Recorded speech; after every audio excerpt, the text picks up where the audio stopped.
les infractions criminelles qui sont commises au pays sont des affaires de conduite avec faculté affaiblie. Les gens ne comprennent pas, finalement, là. Ils comprennent pas, mais ça s'explique d'une certaine façon, parce que lorsque, par exemple, une personne est arrêtée pour avoir conduit un véhicule en état d'ébriété, à un moment donné, il passe le test de l'ivressomètre, il échoue le test. Souvent, l'accusé va comparaître une première fois, va dire non coupable, mais lorsqu'on se rend compte qu'on ne peut pas contester le test de l'ivressomètre, on décide de plaider coupable. Alors, je ne suis pas surpris que 11 de toutes les personnes qui plaident coupables devant les tribunaux, c'est des causes de l'état au niveau de l'ivressomètre. Mais où est-ce que c'est surprenant? C'est d'autres chiffres qui nous sont révélés dans l'article, entre autres, Pierre. Ben oui, justement, parce qu'on note, Claude, que 3 des accusés sont acquittés au Canada. Au Québec, c'est environ 13 et notre province aussi, c'est celle qui donne le plus de sentences à purger, mais dans la communauté. Vous avez entièrement raison, parce qu'on s'est rendu compte il y a quelques années, on se rappellera lorsque M. Serge Ménard, qui a été nommé ministre de la Sécurité publique à l'époque sous le gouvernement du Parti québécois, avait décidé de fermer plusieurs centres de détention au Québec. Donc, on disait que les prisons étaient engorgées et on voulait demander aux juges de la Cour du Québec d'imposer des sentences à purger dans la collectivité. Vous savez, dans l'ensemble, lorsqu'une personne est arrêtée pour une première fois, puis c'est pas un crime avec violence, moi, je suis pas contre ça. On va demander à la personne de purger sa peine dans la collectivité. Sauf que des gens, avec raison, se posent des questions. Il semble qu'au Québec, de plus en plus, les juges, surtout au niveau de la Cour du Québec, on est porté à donner des sentences à purger dans la collectivité. Et le rapport nous démontre définitivement que le Québec vient en tête comparativement à d'autres provinces. Bon, et en terminant, Claude, on l'a vu cette semaine, cet homme de Laval qui a été arrêté une 15e fois, un récidiviste notoire. Alors, pour contrer les récidivistes, on pourrait penser à de nouvelles mesures de surveillance là, après les accusations. Définitivement, ça va se faire. On sait que les ministres de la Justice à travers le Canada, avec le ministre au fédéral, vont se rencontrer prochainement. On pourrait mettre un programme en place pour avoir une surveillance sur ces personnes-là. Parce que quand une personne est arrêtée 4, 5, 6, et dans le cas qui nous concerne à Laval, la 15e fois, c'est pas normal que cette personne-là puisse conduire un véhicule. Il va falloir qu'on surveille ces personnes-là qui ont un problème de boisson et qui conduisent des véhicules parce qu'ils mettent leur vie en danger puis ils mettent la vie d'honnêtes citoyens en danger. Merci, Claude. Au revoir. Au revoir. Montréal, 24 avril 2004. Monique Gravel est assassinée pendant son sommeil. Claude Poirier et Jean-François Guérin vous révèlent les dessous de l'enquête, car jusqu'à ce jour, aucun suspect n'a été arrêté. Qui a tué Monique Gravel? L'enquête se poursuit ce mercredi 19h30.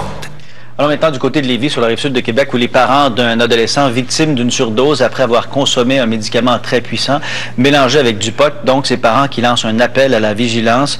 Un jeune de 14 ans est mort. Son ami devra vivre, lui, avec de graves séquelles au foie, entre autres.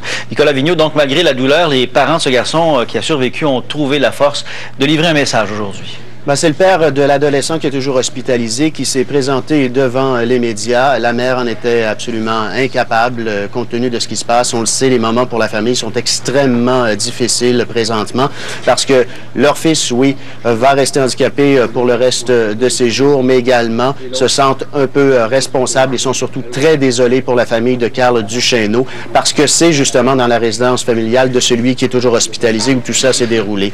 On comprend les moments, donc, difficiles. Ce qu'on voulait par cette sortie médiatique aujourd'hui du côté des parents, c'est surtout sensibiliser l'ensemble de la population. On dit que la consommation de drogue, écoutez, c'est un problème de société, mais surtout empêcher et tenter de freiner d'autres jeunes qui voudraient s'adonner au même genre d'aventure. Un message aux jeunes, c'est, oui, triper, c'est le fun, triper, là, mais regardez ce que ça peut donner et pensez donc à d'autres choses que vous lancer dans des expériences comme ça. Bon, maintenant, du côté de l'autre famille où là, le jeune garçon est mort, les parents vivent leur deuil du côté de la Gaspésie, Nicolas? Ces funérailles ont eu lieu hier à 16h en Gaspésie, dans la baie des Chaleurs. Même, vous savez, les deux jeunes qui ont été impliqués dans toute cette affaire. Et bon, c'est une tragédie absolument épouvantable. Ça touche donc toute une école, l'école Champagnat de Lévis. Les jeunes de l'école, plus d'une quarantaine, se sont rendus là-bas au cours de la journée d'hier. Ils étaient de retour aujourd'hui. C'est une première étape d'un deuil à vivre pour tous ces jeunes-là. Merci, Nicolas. Au revoir. Et pour parler de cette triste histoire qui a coûté la vie justement à cet adolescent de Lévis, je joins dans nos studios de Trois-Rivières M. Luc Gervais, qui est directeur général des centres Jean Lapointe pour adolescents. Bonsoir, M. Gervais. Bonsoir. Vous avez entendu le père dire, écoutez les jeunes, si vous voulez triper, trouvez-vous d'autres moyens. Est-ce que vous en traitez énormément de jeunes qui mélangent médicaments, alcool et tout? De plus en plus, M. Jobin, ce qu'il faut comprendre, c'est que c'est un phénomène au niveau de la consommation chez les jeunes. C'est très rare que les jeunes qui s'adonnent à une consommation de pot ou d'alcool s'adonnent seulement à une substance. Malheureusement, il y a un croisé de substances, c'est-à-dire 1, 2, 3 et parfois 4 substances. C'est ce qu'on... Nous, ça fait à peu près 5000 jeunes qu'on évalue depuis une dizaine d'années et c'est un phénomène là, qui fait partie de la société d'aujourd'hui. Et malheureusement, les jeunes sont pas toujours conscients des dangers des mixtes, soit avec des médicaments, avec d'autres drogues de synthèse. Et c'est sûr que ce que je veux faire suite aux parents aussi, c'est que ce jeune-là ou ces jeunes-là avaient consommé au préalable du pot. Hein? Alors, leur jugement était affecté et ils ont décidé d'essayer probablement quelque chose qu'ils n'auraient pas fait s'ils avaient été à jeun.